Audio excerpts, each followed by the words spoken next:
noches, mi nombre es Daniela Corredor. Buenas noches, mi nombre es Ashley Mosquera. Listo, vamos a hacerlo de el simulador 1. ¿Cómo se relaciona el movimiento horizontal en un tiro parabólico con un movimiento rectilíneo uniforme? Entonces, este es el movimiento rectilíneo. Vamos a hacer el movimiento rectilíneo uniforme, que sería hacia arriba. Hacemos el lanzamiento. Ay, pero no me bonito con todas las flechas. Vamos a hacer otra vez todo. Corremos. El movimiento horizontal es un movimiento rectilíneo uniforme, MRU, que son sus siglas. Eso significa que la velocidad en la dirección horizontal se mantiene constante, que es lo que vieron ahorita en la simulación, como están viendo ahorita. Ahora vamos a borrar este y nos dice la siguiente pregunta: ¿por qué el movimiento vertical en un tiro parabólico se describe como un movimiento rectilíneo uniformemente acelerado? Si lo pongo de manera vertical y lo pongo un poquito más a rapidez y hacemos el lanzamiento. El movimiento vertical es un movimiento rectilíneo uniformemente acelerado, MRUA, que son sus siglas. Esto se debe a la aceleración de la gravedad, que siempre está presente y hace que la velocidad vertical cambie de forma constante. Entonces, por eso se ve que cae casi. Ay, ay, ay, ay. La siguiente pregunta nos dice: ¿qué papel juega la aceleración de la gravedad en el movimiento vertical del tiro parabólico? Si hacemos, cambiamos acá la velocidad. Y la respuesta es: la gravedad es la fuerza que disminuye la velocidad vertical del objeto a medida que sube y luego la aumenta a medida que baja. Es la responsable de la aceleración constante en esta dirección. La otra pregunta nos dice: ¿cómo influye la velocidad inicial horizontal en la distancia recorrida durante el movimiento parabólico? Entonces, si lo ponemos así de manera horizontal, luego lo dejamos ahí en rapidez y hacemos este lanzamiento. Claramente que una mayor velocidad inicial horizontal resulta en una mayor distancia total recorrida, o sea, un mayor alcance. Por eso vemos acá que se está... ¡Uy! Se fue a este lado, así. Y por último nos dice: ¿en qué dirección se comporta el tiro parabólico como un movimiento rectilíneo uniforme acelerado, perdón, y en qué dirección como un movimiento rectilíneo uniforme? Si lo ponemos así, en acelerado, tenemos la primera. Y si lo ponemos uniforme, que sería 15. Esperen, las borramos. Este sería, y acá el otro, tiene mayor alcance. El movimiento vertical resume de una manera muy perfecta que es la dirección horizontal, se comporta como MRU, o sea, quiere decir movimiento rectilíneo uniforme. Y en la dirección vertical se comporta como un MRUA, o sea, movimiento rectilíneo uniformemente acelerado. Sigue mi compañera Daniela, espero me hayan entendido. Bueno, yo voy a seguir con el punto 2.2. Voy a compartir aquí pantalla. Una ventana. Aquí, listo. ¿Logras ver mi pantalla? ¿La logras ver? Yes, digo sí. Ok. Bueno, vamos con la primera pregunta. La primera pregunta dice: si la gravedad dentro del elevador aumenta ligeramente, ¿cómo cambia la magnitud de la fuerza normal que el suelo del elevador ejerce sobre una persona? ¿Cómo se relaciona esto con la fuerza gravitacional? Bueno, que si la gravedad aumenta dentro del elevador ligeramente, entonces, ligeramente sería esta. Como se puede ver, el cuerpo va hacia abajo. Bueno, entonces, si la gravedad aumenta ligeramente, la fuerza normal también aumentaría, porque debe compensar el aumento de la fuerza gravitacional. Esto incrementa el peso aparente de la persona. Pregunta 2. ¿Qué sucede con el peso aparente de una persona en el elevador si la gravedad aumenta significativamente? ¿Cómo varían las fuerzas que actúan sobre el cuerpo en comparación con la situación normal de gravedad terrestre? Entonces, se aumenta significativamente. Aquí podemos ver, bueno, el peso aparente la gravedad como tal aumenta. Entonces el peso de la persona es como si también aumentara.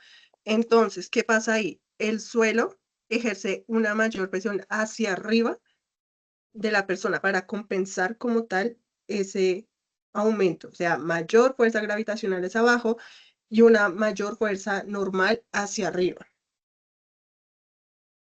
La pregunta 3. Si la gravedad se reduce paulativamente, ¿cómo se modifica la fuerza que ejerce el piso del elevador sobre una persona? ¿Cómo cambia la sensación de peso en este proceso? Bueno, entonces si la gravedad se reduce paulativamente, sería este. Bien. Entonces, a medida que baja la gravedad, la fuerza normal va disminuyendo y la sensación de peso también, aunque como tal en el simulador no se logra notar, pues bueno, eso es lo que sucedería en la realidad. La pregunta 4. Cuando la gravedad es apenas mayor que cero, ¿qué tipo de fuerzas experimentan los ocupantes del elevador? ¿Cómo afecta la casi ausencia de gravedad a las interacciones entre la fuerza normal y la gravitacional? En este caso, bueno, vuelvo acá y vuelvo acá, porque otra vez sería este, porque bueno, es un poco menor a cero. Entonces sería como una gravedad casi nula, una fuerza muy pequeña. La interacción entre el cuerpo y el suelo casi desaparece. Se experimenta como algo como tal más ligero. La pregunta 5. ¿Qué sucede con la fuerza normal ejercida sobre una persona dentro del elevador cuando la gravedad es cero? ¿Qué tipo de movimientos describe el ocupante en este caso? Bueno, aquí procedemos con gravedad cero. Bueno, cuando la gravedad es cero, la fuerza normal desaparece y la persona está en estado ingravidez o está en caída libre. Como lo podemos observar, la persona es como si estuviera em, volando, se ejerce una fuerza hacia abajo y la persona va hacia arriba. Pues bueno, como dice, una caída libre. Aquí, la pregunta 6. En condiciones de gravedad cero, ¿cómo podemos describir la relación entre la inercia de una persona y las fuerzas que experimenta en ausencia de tracción gravitacional? Sin gravedad no hay peso, pero la inercia como tal permanece. Aún puede uno como moverse, frenar o girar, pero no se sentirá una fuerza como tal. La pregunta 7. Si la gravedad se vuelve negativa, ¿hacia dónde apuntaría la fuerza gravitacional que experimenta una persona dentro del elevador? ¿Cómo se vería afectado el contacto con el suelo del elevador? Bien, entonces aquí menor a cero. Bien, con gravedad negativa, la fuerza gravitacional apunta como tal, pues, hacia arriba. Y la persona sería empujada hacia el techo por la presión, o sea, como si se estuviera en el espacio. Nada de gravedad, la persona como tal se eleva. Ya no hay ningún contacto con el suelo. La pregunta 8. ¿Qué sucede con la fuerza normal cuando la gravedad se vuelve negativa? ¿Cómo cambia la interacción entre el cuerpo de la persona y la superficie dentro del elevador? Pues el piso ya no ejerce una fuerza normal porque pues por lo mismo la persona ya no está en contacto con él. En cambio, si el cuerpo toca el techo, será el techo el que ejerza una fuerza normal como tal hacia abajo. Sí, como que se intercambiaría prácticamente. El que ejerce la fuerza ya no sería el suelo, sino que sería el techo sobre la persona. Sería como a la inversa. Y eso sería todo. Sería todo de la simulación del punto 2.2. Gracias.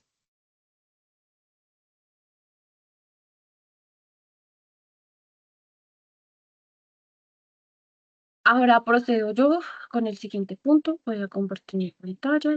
Viene siendo esta. Voy a reiniciar el simulador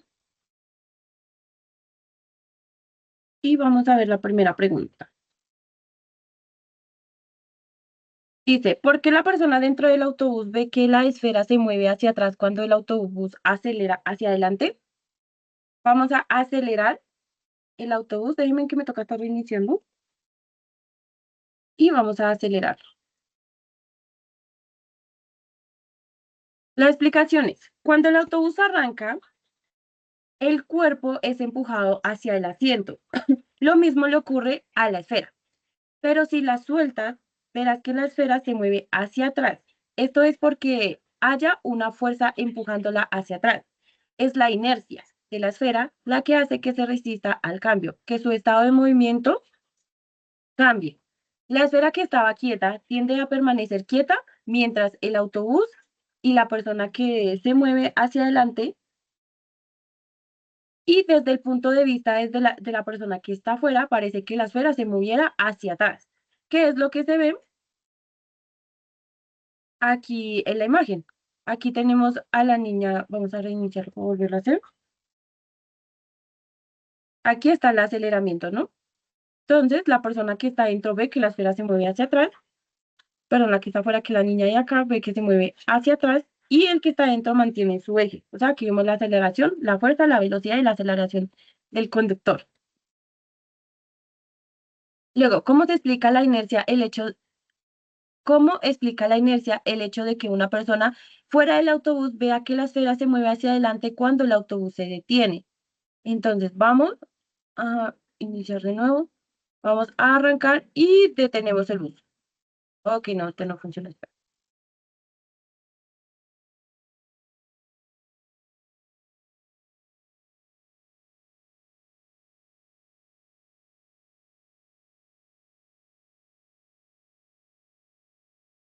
Y ahora lo vamos a detener.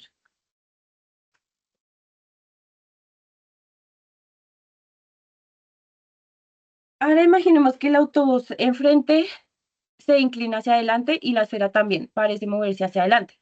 Para una persona fuera del autobús, la explicación es simple. La esfera estaba en un movimiento y debido a su inercia, tiende a mantener ese movimiento hacia adelante. El autobús se detiene, pero la esfera quiere seguir moviéndose. Desde el punto de vista de alguien de afuera del autobús, la esfera simplemente continúa su camino hasta que se detiene por otra fuerza. El siguiente punto nos dice, desde el punto de vista de la persona dentro del autobús, ¿la esfera realmente se mueve hacia atrás o es el autobús el que se está moviendo con respecto a la esfera? En este simulador,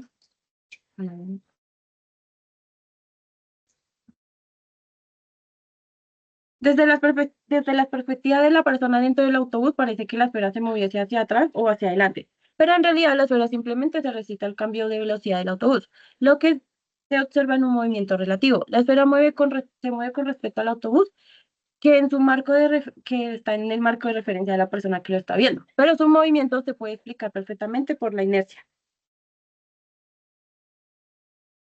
Y el siguiente punto nos pregunta cómo se puede relacionar el movimiento de la esfera con el principio de inercia en los dos escenarios, aceleración y frenado del autobús.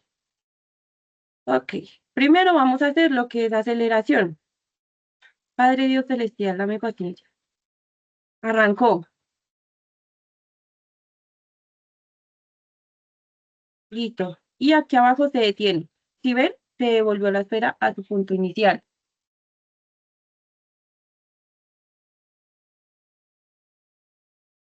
Si el autobús se mueve en una velocidad constante, la esfera no parece moverse para una persona que la observa desde afuera.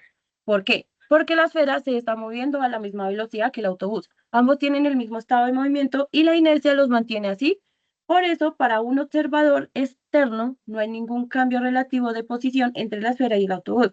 Y parecen estar quietos uno con el respectivo, uno al otro, uno al lado del otro.